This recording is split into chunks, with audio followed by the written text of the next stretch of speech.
Good morning students, I am Amita Seth welcomes you in BBBN online classes, and today we will continue to discuss chapter number 1, The Portrait of a Lady, which is composed by Khushwant Singh. And this chapter is from your book Hornbill, and you are having two books, Hornbill and Snapshot. So this chapter is from your book Hornbill, and in the previous video we have discussed about the bond which was shared by grandmother and her grandson, that is Khushwant Singh. And Khushwant Singh जो है अपनी mother को grand mother को 20 सालों से देखे आ रहे हैं, उतनी ही वैसी ही लगती हैं, वो उतनी ही ओल्ड एज की लगती हैं और उनको यकीन ही नहीं आता कि कभी वो प्रिटी और यंग भी रही होंगी. Okay, my grand mother and I were good friends. तो उनकी ग्रैंड मदर और वो दोनों बहुत ही अच्छे फ्रेंड्स रह चुके थे.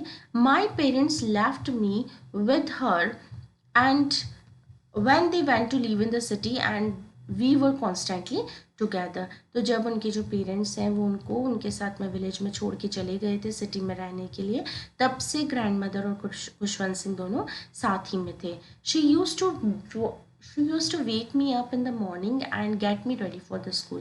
तो वो उनको सुबह मॉर्निंग में उठाती थी और उनको फिर स्कूल के लिए रेडी भी किया करती थी.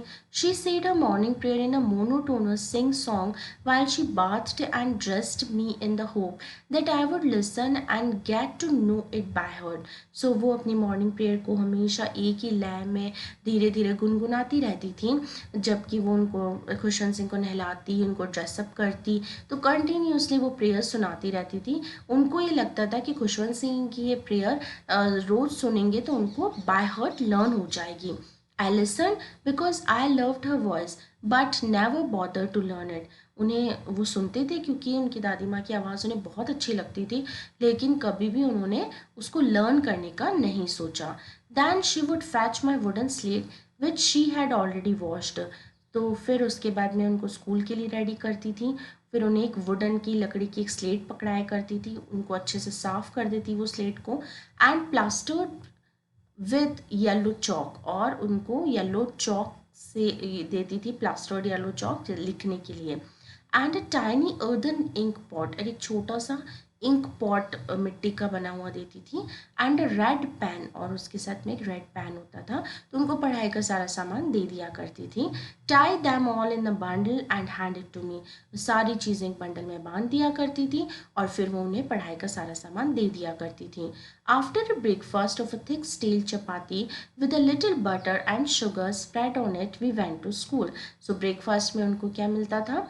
खुशवंत सिंह को दादी माँ एक मोटी सी स्टेल मीन्स बासी हुई, रात की है ना, तो एक बासी हुई चपाती देती थी, उसके ऊपर थोड़ा सा बटर और शुगर होता था, और फिर वो ब्रेकफास्ट करने के बाद स्कूल की ओर चल पड़ते थे. She carried several steel chapati with her for the village dogs, और वो कुछ स्टील चपातीज अपने साथ भी ले जाती थी जो कि वो विलेज डॉग्स के लिए लेकर जाती थी. My grandmother always went to school with me, हमेशा उनकी ग्रैंड मदर उनके साथ स्कूल जाया करती थी. Because the school was attach to the temple, क्योंकि वो जो स्कूल था वो क्या था, वो टेम्पल से ही अटैच था. The priest taught the alphabet and the morning prayer, तो जो प्रीस्ट थे वहाँ के जो पुजारी थे वो उन्हें अल्फ़ाबेट और मॉर्निंग प्रेयर्स सिखाते थे. While the children sat in the rows on the either side of the veranda, singing the alphabet or the prayer in the chorus, my grandmother sat inside reading the scriptures. तो सारे बच्चे जो थे वो morning prayer सीखने के लिए और अल्फ़ाबेट सीखने के लिए पूरे ग्रुप में बैठ जाते थे, और जो उनकी ग्रैंड मदर है वो अंदर की तरफ चली जाती थी टेम्पल की तरफ, वहाँ पर वो स्क्रिप्चर्स पढ़ा करती थी. When we had both finished, we would walk back together.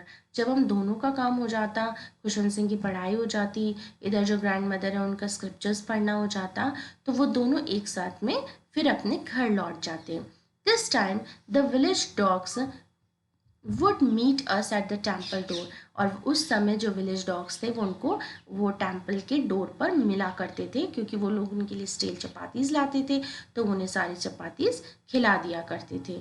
They followed us to our home, growling and fighting with each other for the chapati we threw to them. और वो जो चपाती उनको फेंकी जाती थी, खिलाई जाती थी, वो और चपातीज के लालच में फाइट करते हुए उनके पीछे पीछे घर तक चल पड़ते थे. When my parents were comfortably settled in the city, they sent for us. और जब उनके पेरेंट्स खुशवंत सिंह के जब सिटी में अच्छे से सेटल हो गए तो उन्होंने दादी माँ को और खुशवंत सिंह को भी सिटी में बुला लिया. That was a turning point in our friendship. और वो उन दोनों की फ्रेंडशिप के लिए बहुत ज़्यादा टर्निंग पॉइंट था. Although we shared the same room, my grandmother no longer came to school with me. तो वो दोनों चाहे एक ही रूम में रहते थे, लेकिन अब ग्रैंडमदर खुशवंत सिंह को स्कूल छोड़ने उनके साथ नहीं जाया करती थी. I use to go to an English school in a motor bus. अब खुशवंत सिंह एक इंग्लिश स्कूल में जाते थे जो कि वो मोटर बस में जाते थे. There were no dogs in the street, and she took to feeding sparrows in the courtyard of our city house. So अब यहाँ पर सिटी में कोई डॉग्स भी नहीं होते थे स्ट्रीट पर. तो जो ग्रैंड मदर है वो कोर्ट यार्ड में जो पीछे की जगह थी वहाँ पर स्पैरोज को दाना डाल के अपना टाइम पास किया करती थी. Okay, so this is it for today, and we'll continue the chapter in the next video. Till then, happy learning.